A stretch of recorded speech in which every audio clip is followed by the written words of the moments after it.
할렐루야.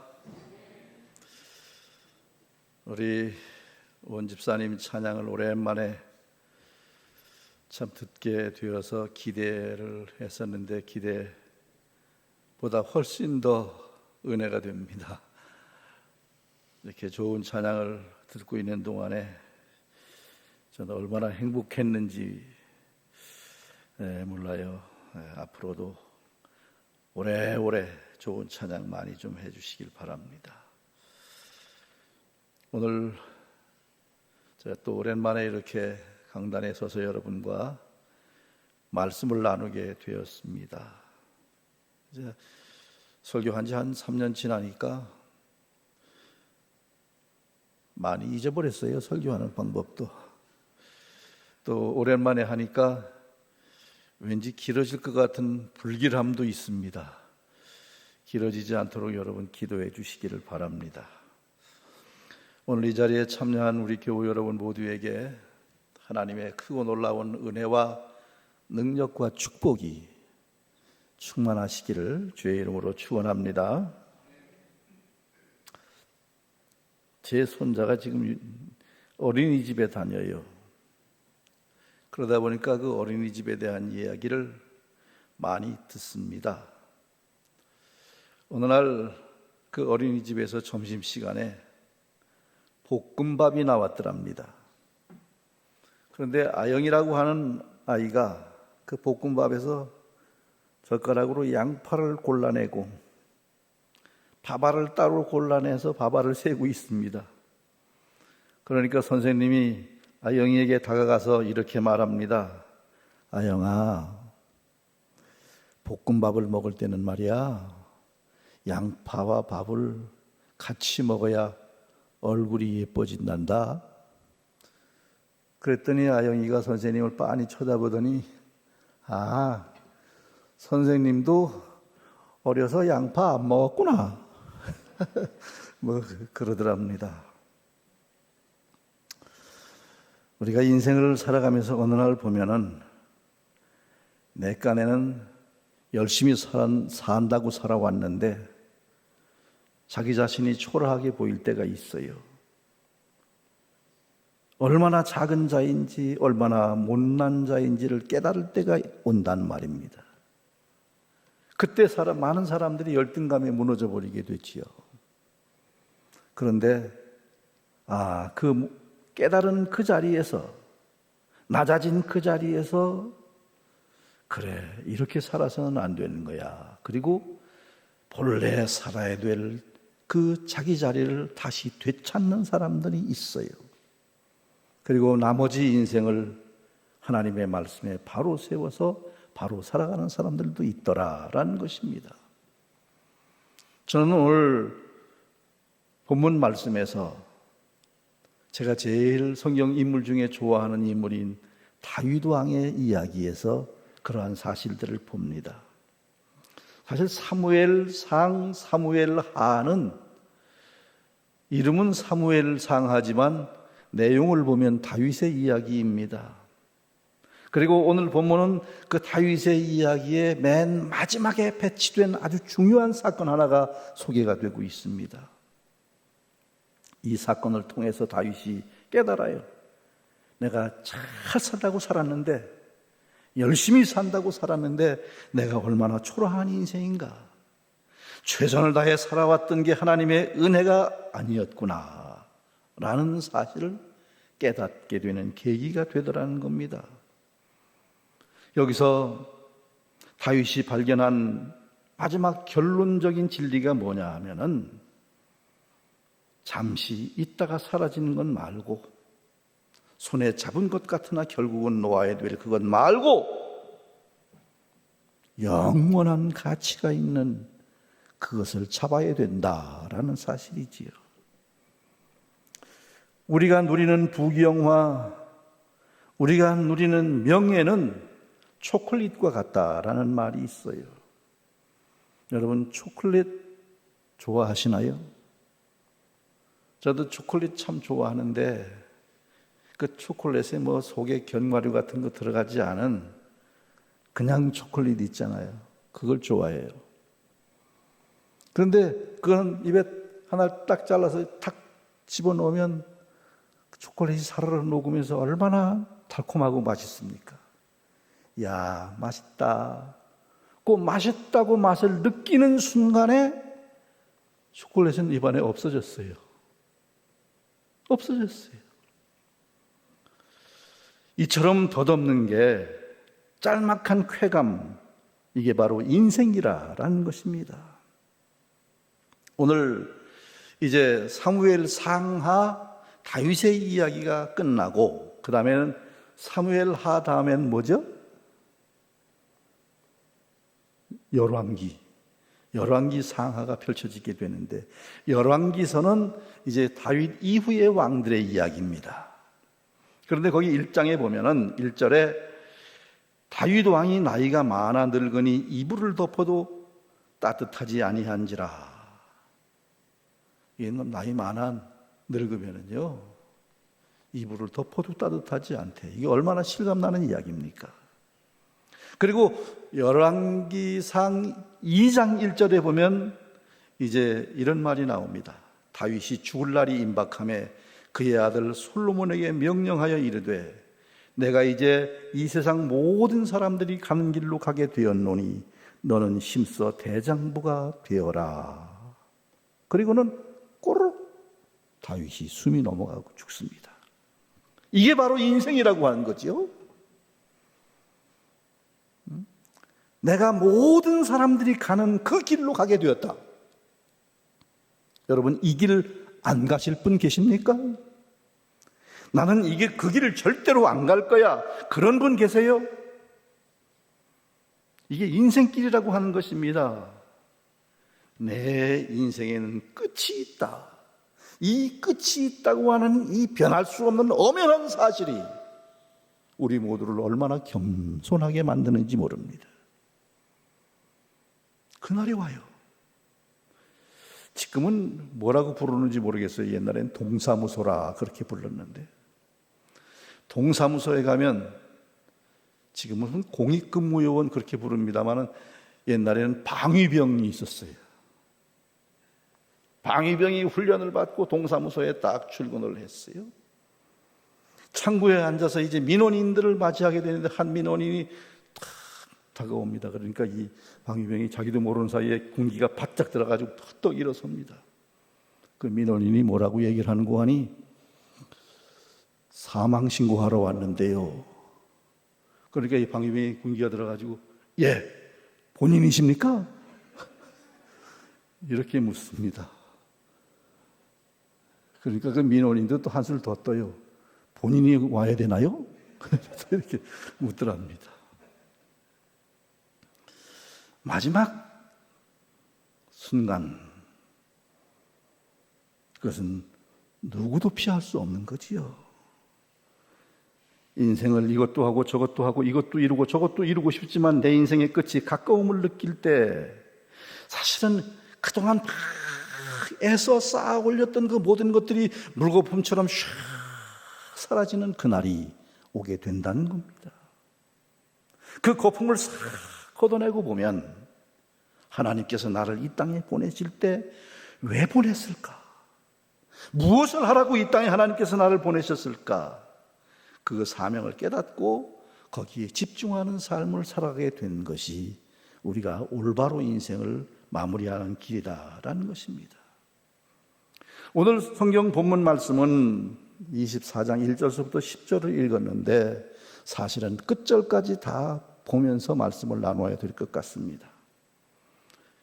이걸로 어떻게 설교를 하는지 우리 사무를 보시는 전도사님께서는 이해가 잘 안 됐던 것 같아요. 그래서 주보 본문을 보냈더니 문자가 왔어요. 목사님이 이 본문 이거 맞아요? 맞아요. 진짜 맞아요? 또 왔어요. 진짜 맞아요. 사실은 이 사무엘하 24장이 이게 성경의 난해 구절 중에 하나입니다. 해석하기가 어렵다는 것이죠. 그건 왜 그러느냐 하면 여기 보면 하나님께서 다윗을 격동시켰다. 다윗의 마음을 움직였어요. 그래가지고 네가 지금 내 나라 인구 조사를 하라. 그래서 인구조사를 해요. 인구조사를 했다고 해서 다윗과 그 백성들에게 벌을 내리십니다, 하나님이. 가만히 가볍게 생각을 하면 그게 이해가 잘 안 돼요. 아니, 하나님이 인구조사하라고 그래서 인구조사했는데 벌은 또 왜 내리느냐고. 제가 설명을 좀 하겠습니다. 다윗이 하나님께서 인구조사를 하라고 마음에 감동을 주시니까 인구조사를 했습니다. 그런데 인구조사를 딱 해서 인구조사의 결과를 딱, 우리 인구조사 결과입니다. 결과지를 딱 받아들고는 다윗이 화들짝 놀랍니다. 아차, 아차. 내가 수많은 전쟁을 치르며 전쟁터를 누비며 생명을 걸고 세운 나라가, 이게 하나님이 원하는 나라가 아니었구나. 나를 왕으로 삼아 하나님께서 이러이러한 나라를 만들라고 말씀을 하셨는데, 그런 나라를 세우기 위해서 내가 평생 살아온 줄 알았는데, 인구조사하고 보니까 이게 그런 나라가 아니라는 거예요. 그러니 다윗이 얼마나 놀랬겠어요. 그래서 하나님께서 다윗과 그 백성들에게 징계를 내리시는 것입니다. 여러분, 우리가 인생을 살다가 우리가 징계를 받을 때가 있어요. 벌을 받을 때가 있다, 그 말이죠. 고난을 겪을 때가 있단 말이에요. 저는 지금 우리가 겪고 있는 이 팬데믹의 이 고난의 터널도 어쩌면 그동안 우리의 삶에 대한 하나님의 징계일 수도 있지 않을까, 그런 마음으로 요즘 하나님 앞에 기도를 합니다. 그런데요, 이 고난과 위기와 재난과 징계에는 목적이 있어요. 그 목적이 뭐냐?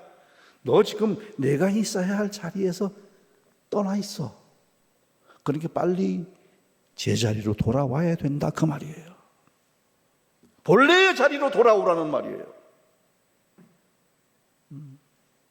우리 장로교회 헌법에는 권징과 칠이라는 게 있어요. 우리나라 초대교회 때는 이 권징과 칠이가 아주 시퍼렇게 살아 있었어요. 잘못하면 책망을 받는 거예요. 초대교회 역사를 살펴보면 집사님들이 성수주의를 안 하고 주일날 예배를 온전히 드리지 않으면 징계를 받았어요. 농사 짓고 형식적으로 11조를 내면 징계를 받았어요. 자녀들을 결혼시키는데 불신 결혼을 시키면 징계를 받았어요. 왜요? 집사가 되었으면 집사의 본분을 지켜야 된다. 그 자리를 떠나면 안 된다는 거죠. 목사가 되었으면, 장로가 되었으면 그 위치에서 본질을 지키며 살아야 된다고 하는 겁니다. 그래서 징계를 받았어요. 여러분, 저 전라도에 가면 금산이라고 하는데 금산교회라는 교회가 있어요. 그 기역자로 된, 옛날에 기역자 교회가 있었잖아요. 이쪽엔 여자가 앉고 이쪽엔 남자가 앉고. 그 기역자 교회가 지금도 남아있는데 옛날 교회의 그 유물들을 전시해 놓고 있어요. 거기 가면. 저는 여러 번 다녀왔는데 거기에 전시되어 있는 것 가운데 하나가 당회록이에요. 당회록. 1921년 10월 1일 제17회 당회록이 딱 펼쳐져 있어요. 거기 보면은. 그 당회록을 내가 있는 그대로 읽을게요. 사람 이름만 빼고. 김아무개와 김아무개 모친은 가정불화에 관하여 권면하고, 김아무개 때 김아무개는 부모 불효와 주의를 범함으로 회개할 동안 성찬에 불참케 하고, 김아무개는 주의를 범함으로 권면하고, 이 아무개는 도박한 일로 인하여 출교하고, 박아무개는 귀신을 공경했으므로 출교하고, 김아무개는 도박한 일로 학습 제명하고, 조아무개는 신행을 심사하기 위하여 호출키로 하라. 뭔가 좀 무섭지 않습니까? 1920년대 우리나라 기독교인의 숫자는 불과 20만 명이 조금 넘을까 말까 했습니다. 그러나 이 세상에 대한 교회의 영향력은 지대했어요. 그 당시 교회가 어떻게 세상에 그렇게 강력한 영향을 끼칠 수 있었는지에 대한 대답을 저는 그 당회록에서 찾았습니다. 매우 엄격하게 기준을 세워서 실행하고 있었던 것이지요. 잠언 3장 12절에 여호와께서 그 사랑하시는 자를 징계하시느니라 그랬어요. 또 히브리서 12장 8절에 징계는 너희에게 없으면 사생자요 친아들이 아니니라. 잘못하면 징계받아야 되는 거예요. 사실은 어떻게 보면 형통할 때 내가 은혜를 받는 게 아니라 고난과 위기 상황이 있을 때 하나님이 나를 사랑하시는구나 라는 것을 깨달아야 그게 진짜 신앙이다 라는 거예요. 자, 이제 본론으로 돌아가서 다윗이 인구조사를 합니다.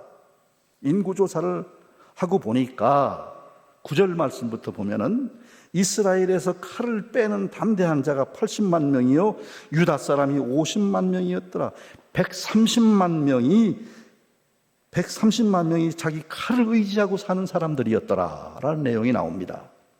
그 당시 이스라엘과 유다 인구를 다 합해서 300만 명입니다.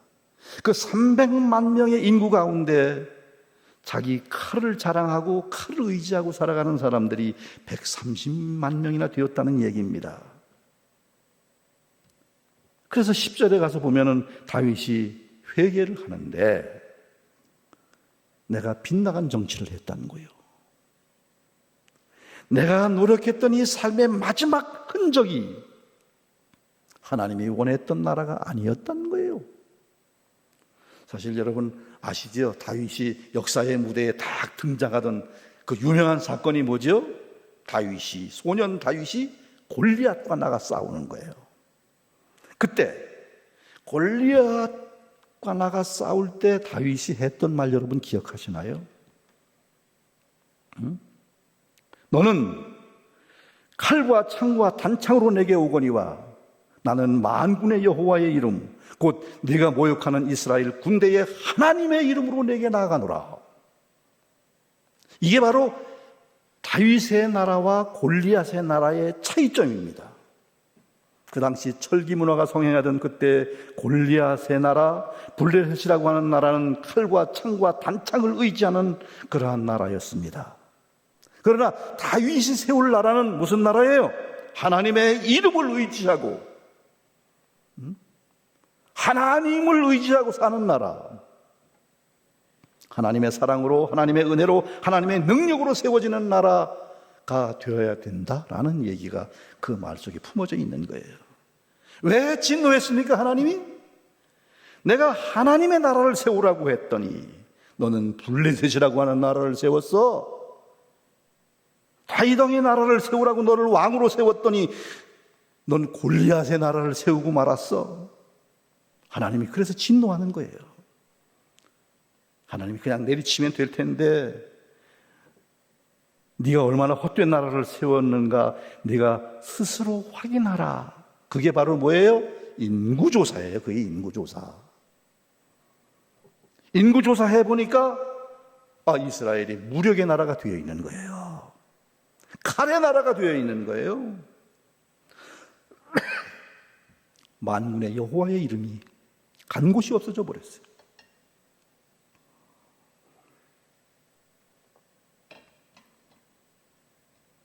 하나님의 영광이 사라진 나라가 되어버리고 만 거예요. 그래서 하나님이 징계를 내리시는 거예요. 자, 다윗이 인구조사를 해야 되겠다라고 느낄 때 다윗의 마음속에 어떤 마음이 있었을까요? 보라, 그 초라했던 나라가 얼마나 강성한 나라가 되었는가. 이 세상 사람들아 보라, 내 백성들이 지금 얼마나 많아졌는가. 내 나라가 얼마나 강성한 나라가 되었는가. 세계의 어느 나라와도 밀리지 않는 그러한 칼의 나라가 되었는지 한번 보라. 다윗의 시선이 여호와 하나님을 바라봐야 되는데 칼을 바라보고 있는 거예요. 자기의 능력을 바라보고 있는 거예요. 얼마나 많아졌는가, 얼마나 강해졌는가. 세계 어디에도 밀리지 않는 칼의 나라가 되었다. 보라. 이게 바로 하나님이 진동하시는 이유가 된 겁니다. 이게 우리네들 이야기이기도 해요. 우리 중에 누가 너무 가난하니까 하나님을 의지하고 삽니다. 하나님의 은혜가 아니면 살 길이 없어요. 기도합니다. 겸손합니다. 하나님 앞에 약속하고 서원합니다. 그래서 하나님께서 은혜를 주셔서 잘 살게 되었어요. 밥술이나 먹고 사니까 어떻게 돼요? 금방 하나님을 잊어버려. 기도가 식어져. 겸손이 사라져. 교만하기 짝이 없고요. 그래서 이 가난에다가 갑자기 부자 된 사람들 쳐놓고 겸손한 사람 찾아보기 힘들어요. 이런 어리석은 사람들이 이 땅에 얼마나 많습니까? 위기 속에서 하나님의 이름을 붙들어요. 전능하신 하나님의 이름을 불러요. 하나님이 은혜를 주셔서 고난이 사라지고 형통해져요. 그 순간 또 사람이 변해요. 나는 얼마나 재주가 많은가 보라. 내가 얼마나 당당한가 보라. 자기 자신에게 집중하기 시작합니다. 바로 그 모습이 오늘 본문의 다윗의 모습이었더라라는 거예요. 사실 그까짓 게 뭐라고? 좀 돈 좀 생겼다는 게 그게 뭐라고? 좀 높은 자리에 올라갔다는 게 그게 뭐라고? 한때 좀 유행이 지나간 얘기입니다만은 우스갯소리 가운데 그런 얘기가 있습니다. 이 여자분들이, 용서하고 들으세요. 한 60쯤 되면은 못 배운 사람이나 배운 사람이나 수준이 비슷해진대요. 그래서 제가 강원도 홍천에 내려가서 보니까 이 도해지에서 이제 정년 퇴임을 하고 내려온 꽤나 똑똑한 분들이 많이 계세요. 학교 교장 선생님도 하고 무슨 뭐 어떤 곳에 가서 뭐 국장도 하고. 근데 모여서 가끔 얘기하는 걸 가만히 옆에서 들어보면은요, 진짜 웃겨. 영탁이가 낫지. 아니야, 영웅이가 나. 그거 가지고 싸워. 그리고요, 나이 70쯤 되면 이제는 고친 사람이나 안 고친 사람이나 그 얼굴이래요. 그리고 80쯤 되고 나면 남편이 있는 사람이나 없는 사람이나 엇비슷하답니다. 그리고 한 90쯤 먹으면 돈 있는 사람이나 없는 사람이나 그저 일반이래요. 다 그저 멀건 죽에다가 간장 타고 새우젓 국물이나 조금 넣어가지고 그저 그것도 소화시킬까 말까 해서 그저 돈 있으면 뭐 하냐고. 100살쯤 되면은요, 죽은 사람이나 산 사람이나 똑같대요. 예. 나이가 들면서 살아왔던 지난 날들이 하나님의 은혜의 힘을 겸손히 자기 인생을 볼 줄 알아야 된다. 그런 얘기 아니겠습니까? 내가 이 세상에서 어떤 업적을 남겼는가? 얼마나 대단한 존재인가? 그것은 하나도 남지 않는다. 하나님 나라만이 영원하다. 말씀을 지킨 것들만이 영원하다. 내가 이 땅에 무엇을 얻었는가가 아니라 하나님 나라에 내가 무엇을 쌓아놓았는가, 그것만이 중요하다. 그 얘기예요, 지금. 전에 어떤 분이 저한테 그런 얘기를 해요. 목사님, 은퇴하신 지 3년도 안 됐는데 그 목사님 흔적이 다 지워지고 있어요. 제가 껄껄 웃었어요. 어차피 다 지워지는 거예요. 다 그 흔적 남겨서 뭐 하겠다고? 이 세상에서 자랑스러웠던 것, 뽐냈던 것 다 쓰레기장에 갈 수밖에 없는 거예요. 그걸 위해서가 아니라 하나님 나라에 쌓여지는 그것을 위해서 살아야 된다, 그 말입니다. 그래서 다윗이 그 순간 그 깨닫고 나서 그 영적인 예민함이 발동이 됩니다. 거기서 다윗의 위대성이 드러나요. 인구 조사의 결론을 손에 받아들고 10절에서 이렇게 얘기합니다. 다윗이 백성을 조사한 후에 그의 마음에 자책했다는 건 자기 마음을 찔러 쪼개어 드러냈다 이 말이에요. 여호와께 이르되 내가 이 일을 행함으로 큰 죄를 범하였나이다. 여호와여 이제 간구하옵나니 종의 죄를 사하여 주옵소서. 내가 심히 미련하게 행하였나이다. 네? 그래서 이제 다윗이 징계를 받게 되는데 하나님이 그냥 이놈하고 내리치면 되잖아요. 그런데 징계를 하는 장면에서도 하나님은 참 위트가 있으시다 그렇게 생각을 합니다. 12절 이하의 다윗에게 셋 중에 하나를 네가 선택해 라고 옵션을 이제 제시합니다. 첫째는 너 7년 기근을 만날래? 둘째는 석 달 동안 네 원수들에게 쫓겨다닐래? 셋째는 3일 동안 전염병을 만날래? 그때 다윗은 이렇게 말하죠.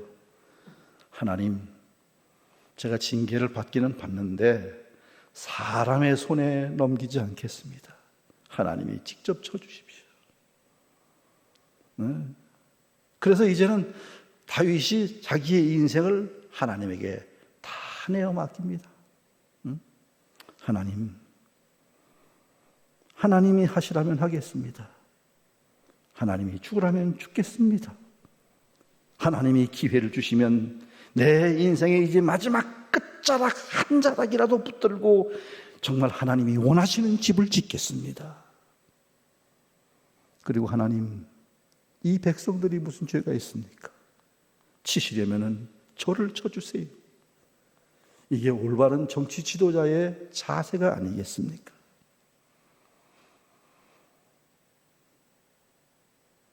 여러분,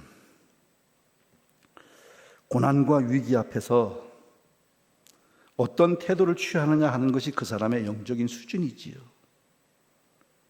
그래서 다윗이 하나님 앞에 저기 회개하게 되니까, 물론 거기에 이제 전염병이 3일 동안 휩쓰고 나가는 이제 벌을 받았습니다만은 하나님은 이제 다윗을 용서하시고 싶은 생각이 나셨던 거예요. 그래서 선지자 갓이라고 하는 선지자를 보내서 다윗에게 이렇게 얘기합니다. 너 저 아라우나 타작마당에 가서 제사를 드려라. 번제를 드리고 화목제를 드려라. 왜 하나님께서 왜 하필이면 꼭 아라우나 타작마당입니까? 거기가 어떤 자리예요? 아브라함이 그 아들 독생자 이삭을 바치던 모리아산 언덕, 거기가 아라우나 타작마당이에요. 그리고 그 아라우나 타작마당에 나중에 솔로몬 성전이 거기 세워져요. 저는 옛날 성지순례를 하면서 그 솔로몬 성전이 세워졌던 자리에 지금은 모슬람 모스크가 세워졌습니다만 그 지하에 들어갔었어요. 지금은 못 들어가요. 지하에 들어가니까 그 아브라함이 이삭을 바쳤다던 그 바위가 지금도 거기 있어요. 뭐 그건지 아닌지 뭐 확실히는 모르겠어요. 그러나 그게 그 바위가 그 바위래요. 어쨌든 하나님께서 그 장소를 정하시고 거기서 제사를 드리라고 말씀을 하십니다.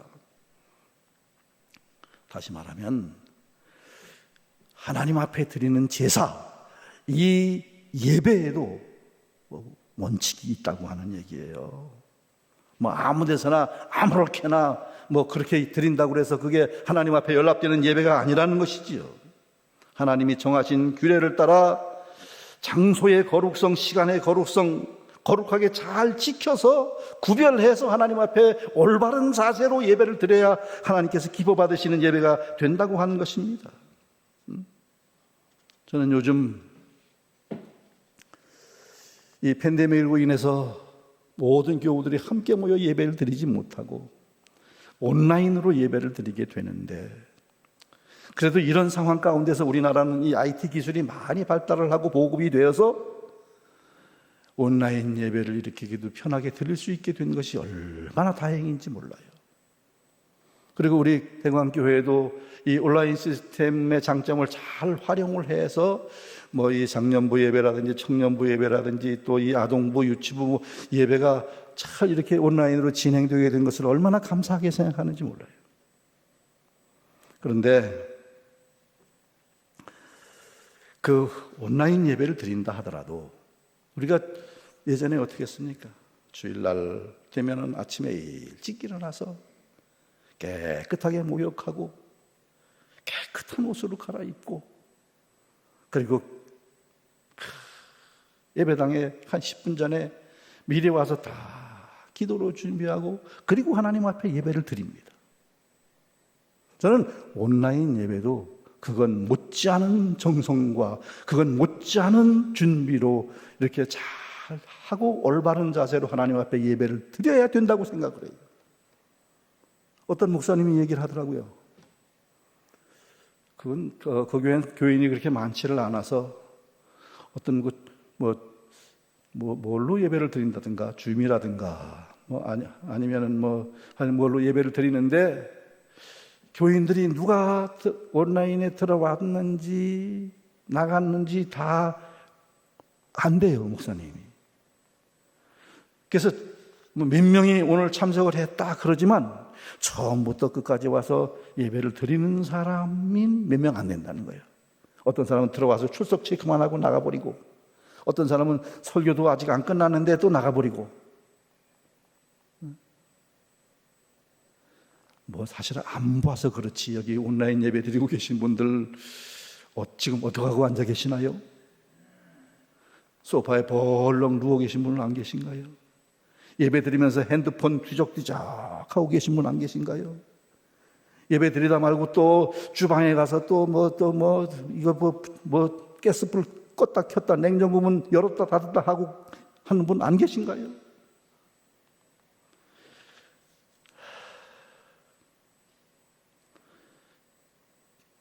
교회에서 예배 드리는 것보다 더 정성스러운 예배를 준비하고 드려야 하나님이 기뻐하는 예배가 되지 않겠나 그렇게 생각을 합니다. 아라우나가 다윗이 그 아라우나의 타작마당에 제사를 하러 번제를 드리러 온다고 하는 얘기를 듣고 아라우나가 달려가서 맞이합니다. 아니, 왕께서 우리 집에 와서 예배를 드리시겠다는데 이거 얼마나 영광스러운 일입니까? 그러니까 가서 다 왕 앞에 엎드려 절하면서 이렇게 말합니다. 대왕이시여, 우리 집에 여기 보십시오. 소가 있습니다. 얼마든지 이 소 잡아서 번제도 드리시고 화목제도 드리십시오. 그리고 여기 장작이 여기 산더미같이 쌓여 있지 않습니까? 이 장작 얼마든지 쓰십시오. 그렇게 얘기를 합니다.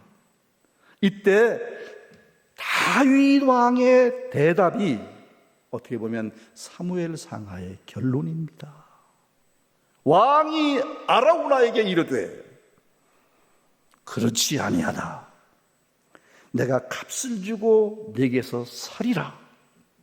값 없이는 내가 여호와께 번제를 드리지 아니하겠노라. 그래서 다윗이 은 50세겔을 주고 타작마당과 소를 사고 그곳에서 여호와를 위하여 제단을 쌓고 번제와 화목제를 드렸더니 여호와께서 그 땅을 위한 기도를 들으심에 이스라엘에게 내리는 재앙이 그쳤더라 라는 말씀이 있어요. 평안히 예배를 드릴 마음이 없다. 나는 그저 공짜로 예배 드릴 마음이 없다. 값 없이 대가를 지불하지 아니하고 희생과 피가 없는 제사를 드리지 않겠다. 그리고는 한 번 제사를 드리는데 요즘 돈으로 계산하면 3천만 원 정도 들어갔던 것 같아요. 내가 왜 3천만 원이라고 얘기를 하는 거 아니, 시골에 살아보니까 소 한 마리 좋은 게 요즘 1,000만 원 해요. 번제 드리고 화목제 드리고 소 2마리 잡고 그것도 마당값 내고 그 정도 쓰지 않았을까. 우리가 아무렇게나 와서 1시간 시간 때우면 예배가 되기는 돼요. 그러나 여러분 기억하십시오. 정말 이 다윗 왕과 같은 그러한 내 온 마음과 정성으로 하나님을 예배하고 있는지. 저는 지금 이 코로나가 대유행을 하고 있는 요즘 우리에게 주어진 과제가 여기 있지 않나 그렇게 생각을 합니다. 많은 사람들이 지금 얘기를 합니다. 예배가 무너졌다. 많은 사람들이 얘기를 합니다. 한국 교회가 지금 무너지고 있다. 그런데 여러분, 그렇기 때문에 우리에게 영적인 과제가 있다고 생각을 해요. 우리가 형통할 때, 평안할 때 드려보지 못한 가장 값진 예배를 드릴 수 있는 기회가 지금 이때가 아니냐 그 말입니다. 저희 할머니가요, 옛날에 저에게 그런 얘기를 했어요. 6.25가 나고 인민군들이 벌겋게 이 땅에 내려와서 예배당마다 다 못질을 해서 문을 닫아놨는데, 그래도 어떻게 기도를 쉴 수가 있어야지. 그래서 예배당 마당에다가, 그때는 뭐 돗자리나 있나요? 가마니 떼기입니다. 가마니 떼기를 깔고 겨울에 날씨가 추우니까 가마니를 뒤집어 쓰고 거기서 밤새 기도를 했답니다. 근데 그날따라 또 밤에 눈이 왔나 봐요. 눈이 와서 소복하게 쌓이니까 눈 쌓인 것이 마치 공동묘지의 묘지처럼 그 안에서 기도하는 사람들이 달싹달싹하고 기도했다. 우리는 그 어려운 때 그렇게 기도했어. 할머니가 늘 자랑스럽게 얘기합니다. 저는 오늘 이 어려운 고난의 시대, 예배가 무너지고 교회가 무너질 것 같은 이러한 위기의 시대에 우리는 또한 가장 값진 예배를 드릴 수 있지 않을까, 가장 값진 섬김을 섬길 수 있지 않을까, 그런 생각을 합니다. 그래서 나중에 우리의 후손들이 우리에게 물을 때, 아빠는 말이야, 엄마는 말이야, 옛날에 코로나로 인해서 온 교회가 예배를 드리지 못하고 온 나라가 고난을 겪을 때 이렇게 하나님 앞에 예배를 드렸고 하나님은 우리의 예배를 받으셨다, 이렇게 자랑할 수 있는 그날이 올 수 있다면 얼마나 좋겠습니까? 그래서 이 기회는 예배가 무너지는 기회가 아니라 예배가 올바로 다시 세워지는 그러한 기회가 될 수 있기를 바랍니다. 이런 어려운 시기는 교회가 허물어지는 시기가 아니라 교회가 제자리로 돌아와 바로 세워지는 그러한 기회가 될 수 있으리라 믿습니다. 그래서 말씀에 굳건히 서는 교회, 비전의 땅 위에 굳건히 서는 교회, 하나님의 약속의 터에 교회가 벌떡 일어서는 이러한 놀라운 기회를 우리 모두가 만들어갈 수 있다고 믿습니다. 오는 날 우리는 그때 그 위기를 이렇게 넘겼어. 이 땅에 잠시 있다가 허물어져 가는 것 말고 영원히 잡을 수 있는 것을 우리는 잡았노라고, 그런 교훈을 자녀들에게 남길 수 있는 우리 모두가 될 수 있기를 주의 이름으로 축원합니다. 기도하겠습니다. 영광을 영원히 받으실 하나님, 오늘 우리는 참 어려운 시기를 만나고 있습니다. 하나님, 이럴 때 이 다윗 왕이 그 위기의 시대에 깨달았던 깨달음을 저희들에게 허락하여 주옵소서. 우리가 그동안 잘못 살아온 것에 대한 하나님의 진노는 아닌지, 이때에, 이 어려운 때에 정말 예배다운 예배를 드려보게 하여 주시고 올바른 섬김을 섬길 수 있는 은총을 저희들에게 허락하여 주옵소서. 예수님의 이름으로 기도드리옵나이다.